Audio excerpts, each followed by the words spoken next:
My nephew crashed my company car.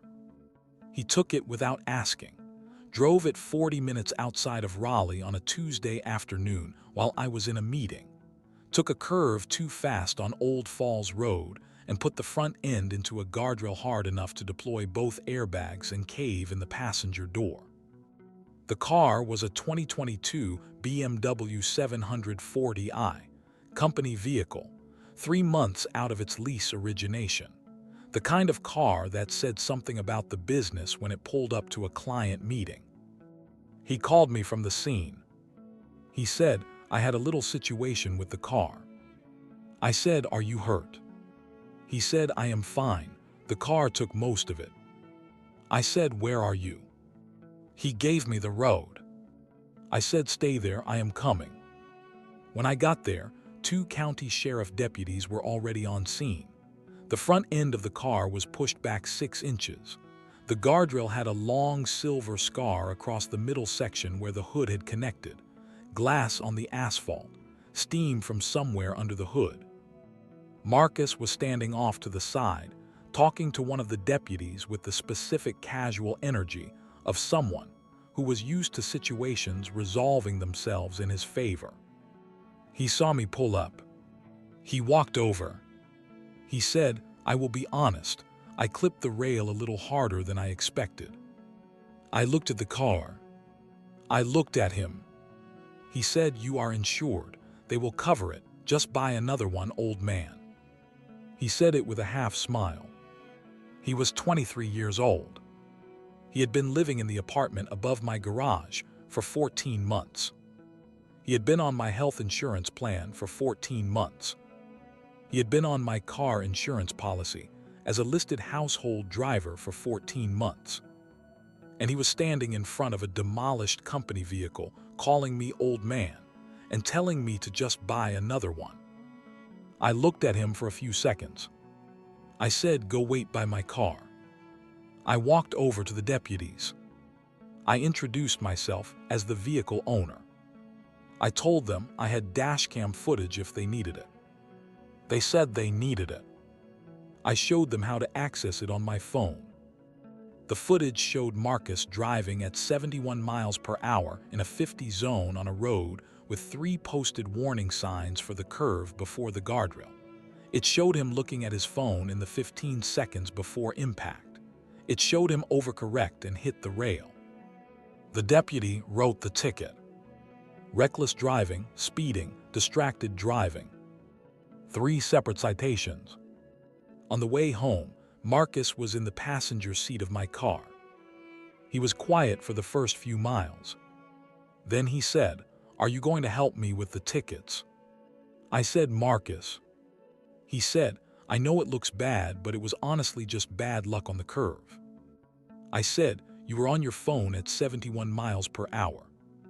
He said, I glanced at it for a second. I said, the footage shows 15 seconds. He said nothing. I said, we will talk at the house. We talked at the house. That conversation changed everything between us permanently. Before I tell you what was said and what I did afterward and what Marcus's face looked like when the repair bill arrived, I want to take you back to where this actually started. Not the car, not Marcus. Back to where I came from and why what he said on that roadside, just buy another one, old man, landed the way it landed on a man who had never once in his life been able to just buy another one of anything. Like this video right now. Subscribe to this channel and ring the notification bell. Comment below and tell me what you would have done standing at that guardrail. Let us start from the beginning. My name is Raymond Briggs, and I am 57 years old. I grew up in Goldsboro, North Carolina, in a house on Ash Street that had 3 bedrooms and a reputation for loud summers because the window units worked and the neighbors did not, and our front porch became a social location by default from June through September. My father, James Briggs, worked the overnight shift at the Mount Olive Distribution Center for 22 years packing and sorting food products for grocery chains across eastern North Carolina. He came home every morning at 7, slept until 2 in the afternoon, and was up and present for dinner and evenings until he left again at 10. This was his life for more than 2 decades. He never called in sick. He never complained about the schedule. He said once, when I was maybe 13 and complained about something minor, that complaining about a job that paid the bills was the luxury of people who had never lost the job. I never forgot that. My mother, Evelyn, cleaned houses 3 days a week and worked the register at a Piggly Wiggly on the other 2. She was the most efficient person I have ever known. She ran the household, managed the money, raised 2 kids, and still found time to be genuinely warm to every person she interacted with. She had a quality I have tried to replicate my entire life and have only partially succeeded. She made everyone feel like they had her full attention even when she was doing 4 things at once. I was the older of 2. My sister Paulette was 4 years behind me. She married young, moved to Fayetteville, and had 3 kids. Marcus was her middle child. I will tell you more about Marcus and how he came to be living above my garage later. That story has its own shape. School was the thing I did adequately, until it was the thing I did seriously.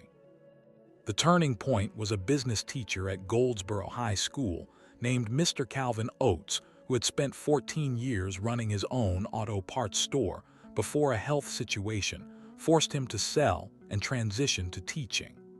He brought into the classroom the specific knowledge of someone who had done the thing rather than studied it. He said on the first day of the semester, "I am going to teach you what the textbook says, and then I am going to tell you what actually happens. Pay attention to both because sometimes they are the same and sometimes they are completely different, and knowing which is the whole skill." I paid attention to both. He was the first adult outside my family who told me I was smart in a way that was specific enough to be useful. He said, "Raymond, you have a head for operations. You see how the pieces fit together. Most people either see the big picture or the details. You see both simultaneously." I said, "What do I do with that?" He said, "Find a business with broken operations and fix them. That is the skill. Find where the machine is grinding and make it run smooth." I held that for a long time.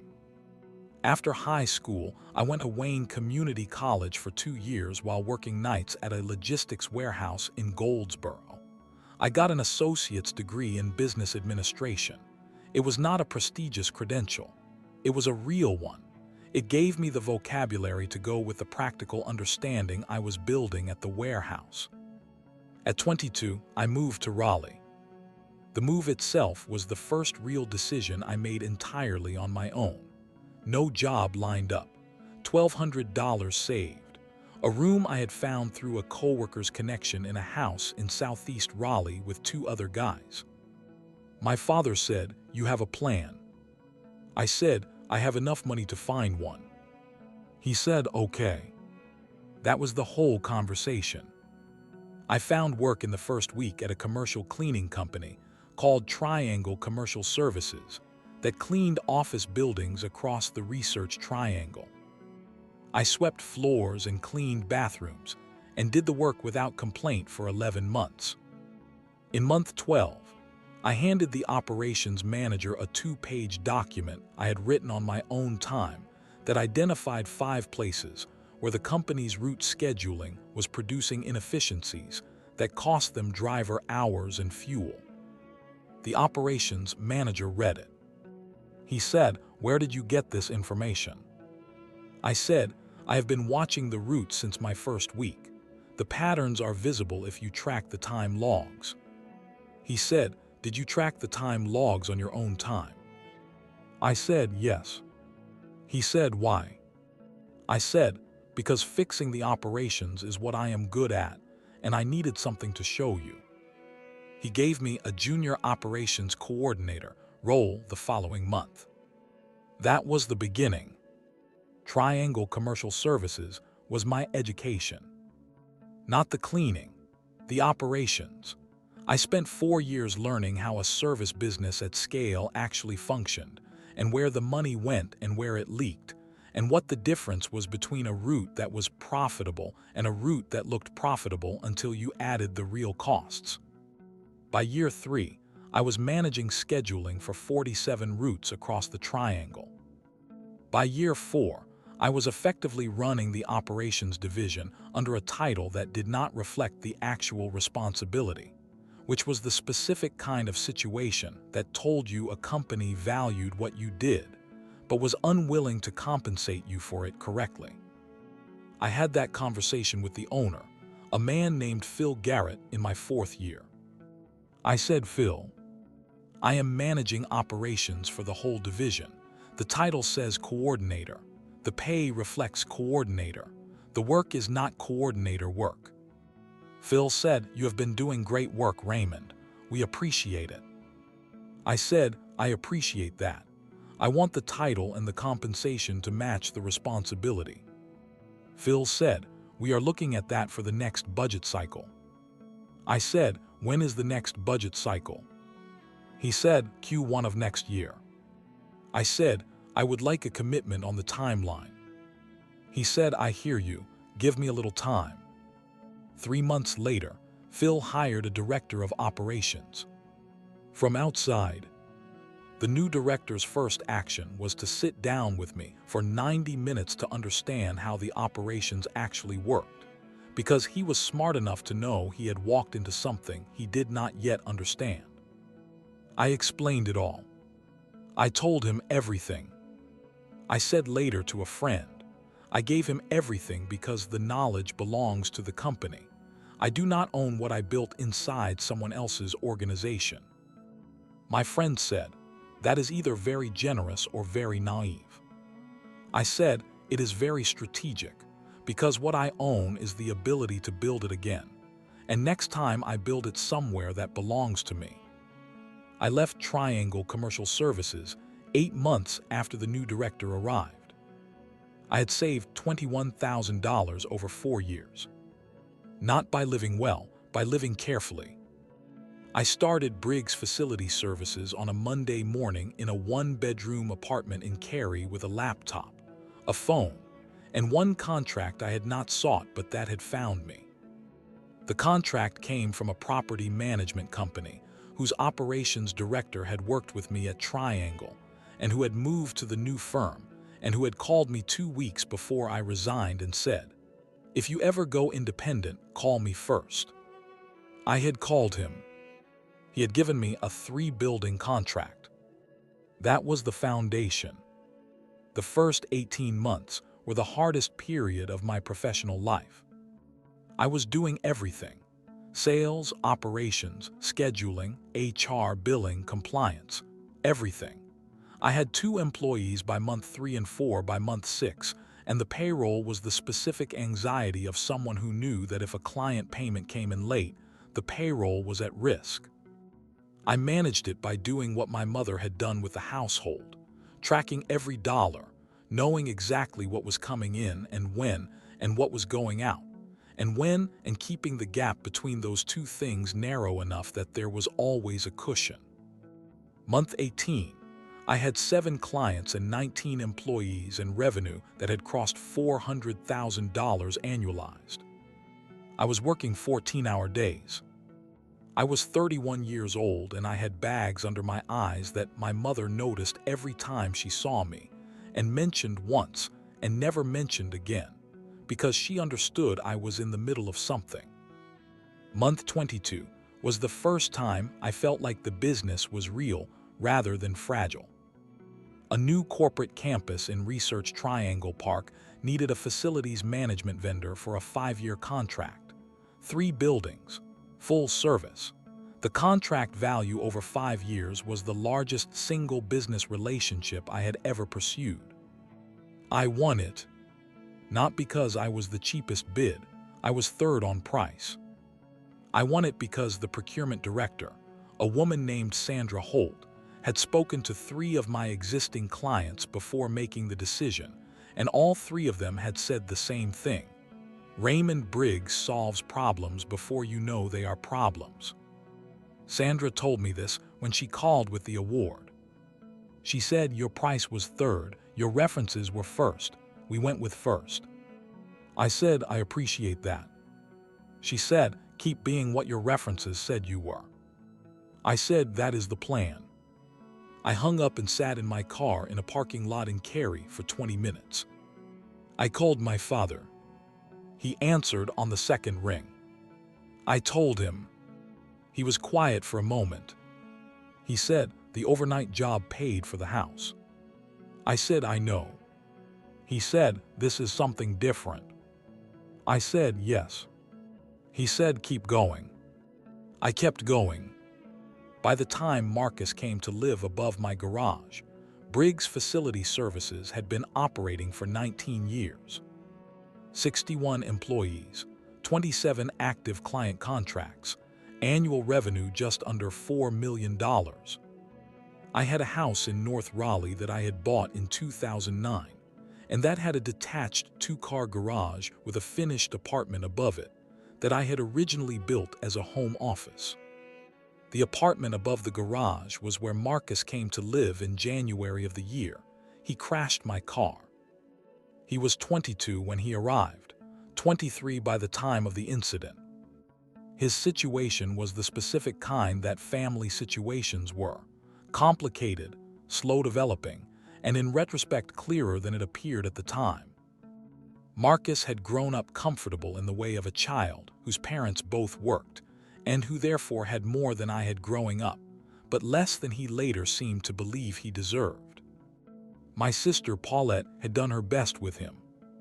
She had also, and I say this with love and without judgment, been too quick to resolve his discomforts before he had the chance to sit with them long enough to learn from them. When Marcus had car trouble, Paulette fixed it. When Marcus lost a job, Paulette covered the gap. When Marcus made a poor financial decision, Paulette absorbed the consequence. Each individual instance of this was an act of love. The cumulative effect was a 22-year-old who had a fundamentally inaccurate understanding of how consequences worked. He had seen the pattern enough times to believe, at a level below conscious thought, that consequences had a third party available to absorb them.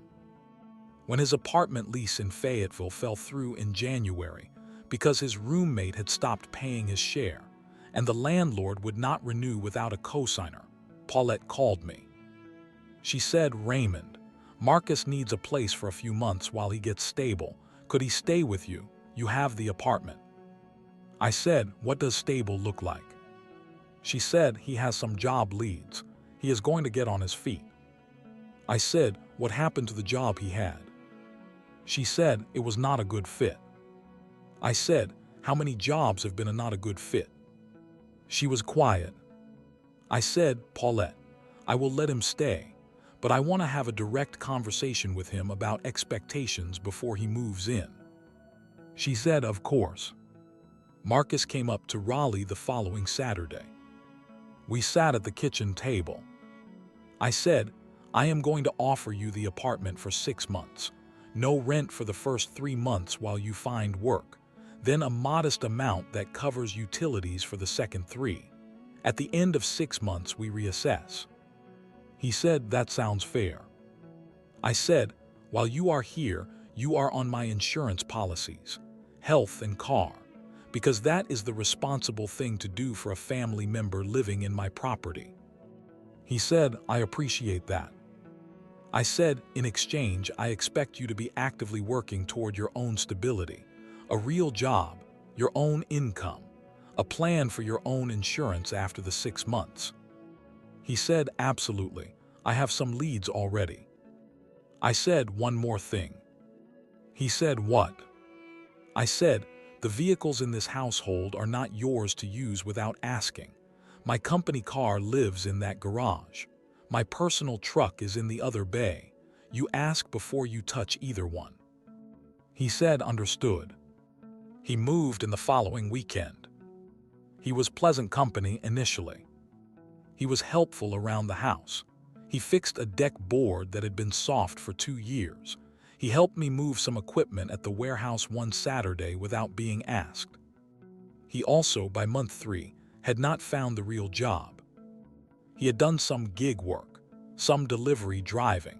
3 different things that generated some income, but that were clearly not the direction we had discussed. I had the conversation again in month 3. He said, I have some interviews coming up.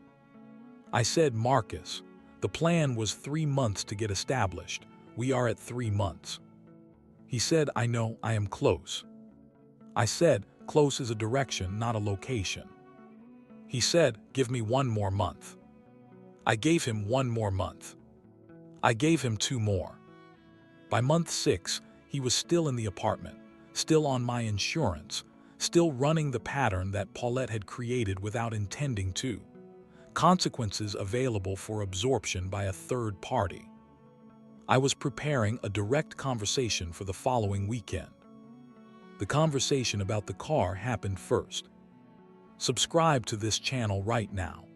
Ring the notification bell, because the kitchen table conversation after I got back from that guardrail is the moment everything changed. Section 4 is where it gets real.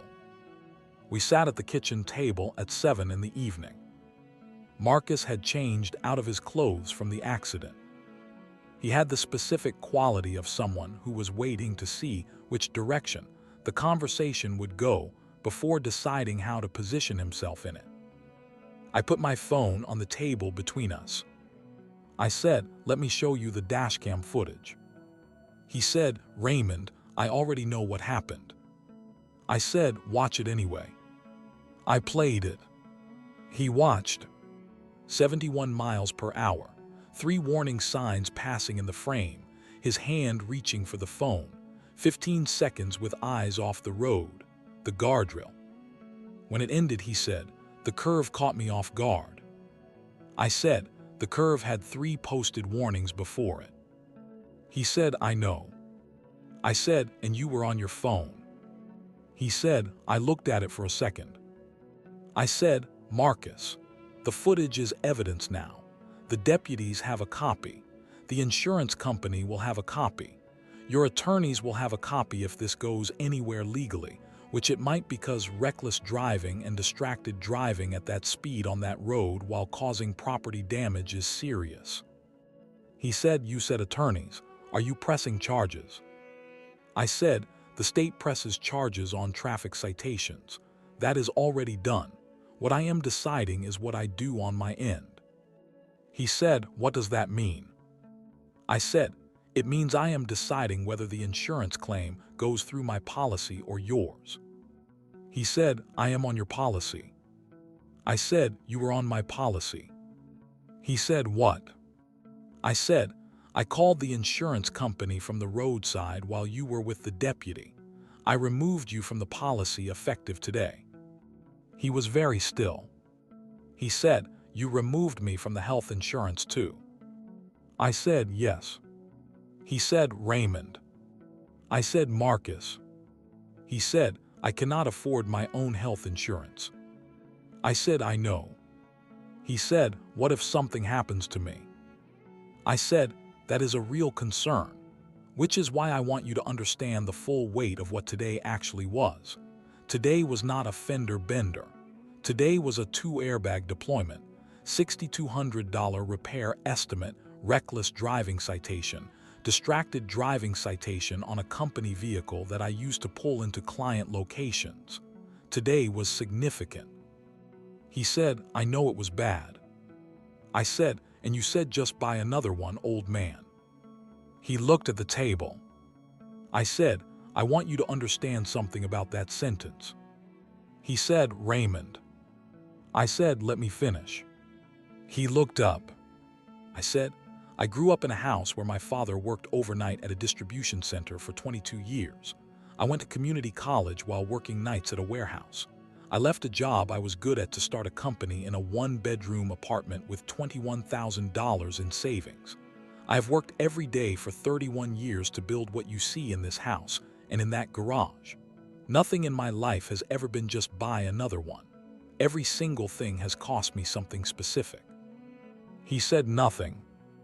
I said, when you said that on the side of that road, you told me what you actually believe about how the world works. You believe there is always someone to absorb the consequence. You have believed that for a long time because it has always been true for you. He said, that is not fair. I said, it is accurate. Fair is a separate question. He said, I am trying. I said, I know you are trying at the gig work and the interviews. I am telling you the trying is pointed at the wrong thing. You are trying to find the job that fits. You need to develop the understanding that the job is what you make it by showing up and doing more than is asked and learning what is available to learn. He said, you are saying I am lazy. I said, I am saying you are comfortable. Those are different things. Lazy is a character failure. Comfortable is a circumstance failure. You are comfortable because the circumstances around you have always made comfort available. I am changing the circumstances. He said, by taking my insurance. I said, by removing the safety net so you can see how high off the ground you actually are. You are 23 years old. You have no serious consequences on your record before today. The window for this lesson to land without permanent damage to your life is right now. He said, so what happens? I said, the repair bill comes to you. The repair on the company car is your financial responsibility. My insurance will not cover it because I have removed you from the policy and the claim will not go through. You will receive an invoice. He said, I cannot pay that. I said, then you will set up a payment plan, and you will pay it every month until it is done. He said, Raymond. I said, Marcus, I love you. You are Paulette's son and I love you. But what I am doing right now is the most useful thing I have done for you since you moved in. He said, it does not feel like love. I said, I know. He went upstairs. He did not come down for the rest of the night. I sat at the table for a while. I called Paulette. She did not answer. I left a voicemail. I said, Paulette, Marcus is okay physically. The car situation is handled. I want to tell you what I have decided and why. Call me when you can. She called back at 10:30. She was not happy. She said, you canceled his insurance. I said, yes. She said, Raymond, he is 23, he needs. I said, Paulette, he needs to understand that being 23 does not mean someone else is responsible for the consequences of your choices. That understanding is what he is missing. I am not doing this to be cruel. I am doing it because it is true and he needs to experience it as true. She said, you could have handled it differently. I said, I have handled it differently for 6 months. He told me to just buy another one. Paulette, he does not understand what it took to buy the first one. She was quiet for a long time. She said, I know. She said it quietly. She said, I made it too easy. I said, you made it easy because you love him, but it produced something he is going to have to undo. She said, will you help him? I said, I will not absorb the consequence, but I will be available to him. There is a difference. She said, okay. She said, Raymond, thank you for not throwing him out. I said, he is family. I am not throwing him out. I am holding him to something real for the first time. That is different. She said, call me if he needs anything serious. I said, I will. The repair bill arrived 3 weeks after the accident. $6,240. I handed it to Marcus on a Thursday evening. He read it. He said, $6,200. I said, yes. He said, I have $800 in my account. I said, I know. He said, how do you know? I said, you told me last month when you asked if I could cover the electric bill for the apartment. I said no, and you told me what you had. He said, right. He set the invoice on the kitchen table. He looked at it. He said, what happens if I cannot pay it? I said, the repair shop has the right to pursue collection. In practice, I expect you to contact them directly, explain the situation, and set up a payment arrangement. I will give you the contact information. He said, you are serious. I said, completely. He said, and if I just leave, go back to Fayetteville? I said, that is your choice. The debt follows you regardless of your address. He said, you would let them come after me. I said, Marcus, I will not protect you from the consequence of your choices. That is exactly what I said 3 weeks ago, and I meant it. He stared at the invoice for a long time. Then he said something I was not expecting. He said, show me how to set up a payment plan. I said, what? He said, I want to pay it. I need to know how to contact them and set it up properly. I looked at him. He said, you said the lesson was about understanding that consequences are real. I want to deal with it instead of running from it. I sat down across from him. I walked him through it. How to call the repair shop, what to say, how to propose a payment schedule, what documentation they might ask for, how to follow through monthly. He took notes. On paper, he wrote it down. He called them the following morning. He set up a $200 monthly payment arrangement. He got a second gig on top of the delivery work he was already doing to cover the payment.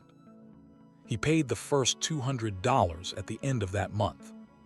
He showed me the receipt. He said, first one. I said, good. He said, I want to talk to you about something else. I said, okay.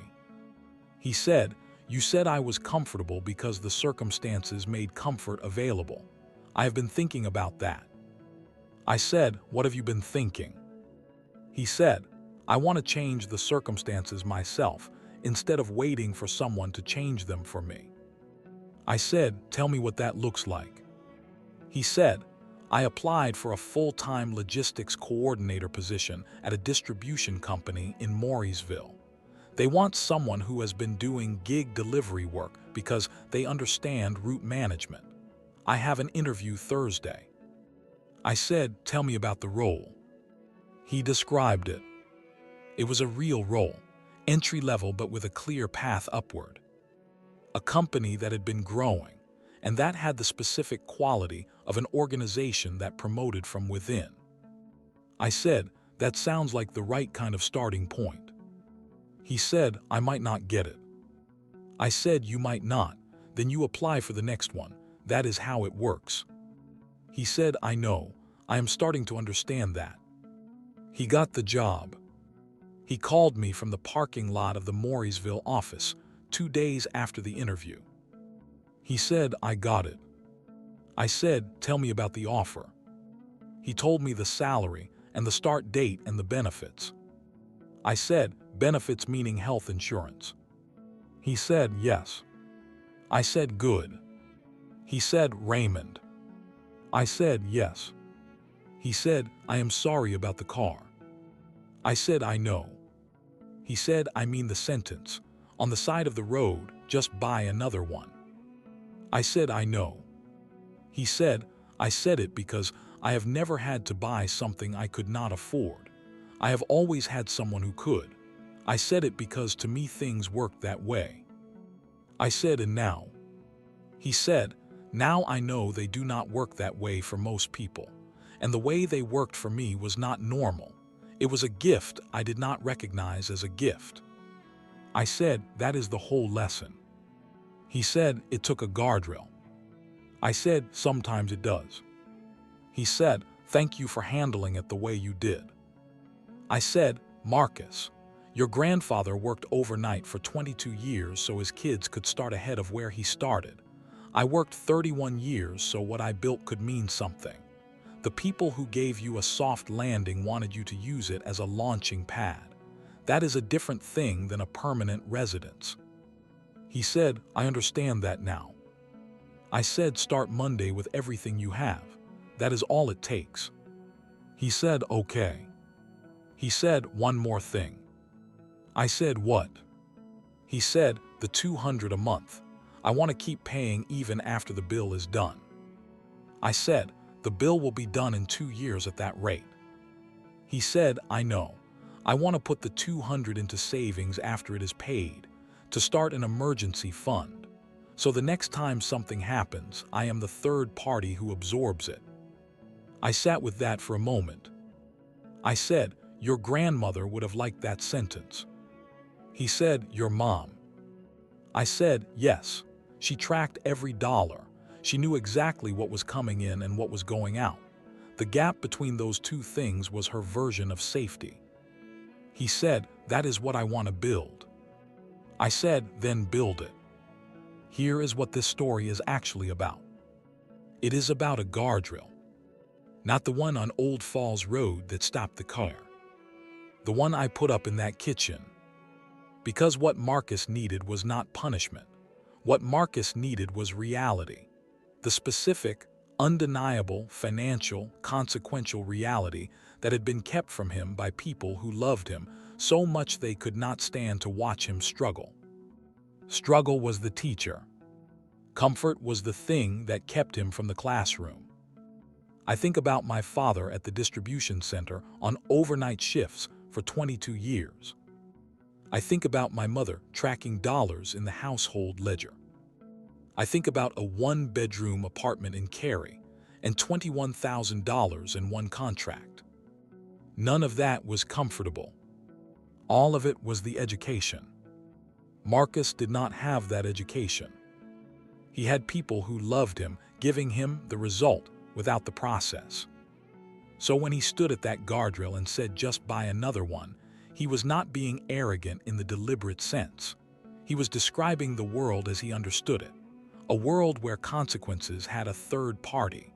A world where the problem resolved because someone with resources stepped in. He had never been in a world where he was the someone with resources. He is building toward that world now. The invoice is being paid $200 a month. He shows me the receipt every month, not because I ask him to, because he wants me to know. That habit, the receipt-showing habit, tells me more than the payment itself. It tells me he has decided to be accountable to the consequence in a visible way. He has decided not to let it become invisible. That is the change. Not the job. Not the insurance. The decision to be accountable. That decision will follow him further than the guardrail ever could have. Thank you for being here for this story. Like this video right now, if anything in it connected with something real in your family or your life. Subscribe to this channel and ring that notification bell. New story every single week. None of them go where you expect. Share this with someone who is in the position my sister was in, loving someone so much they keep absorbing consequences that the person needs to feel.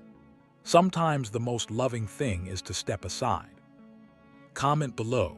Tell me what you think about what I did. Was removing the insurance the right call?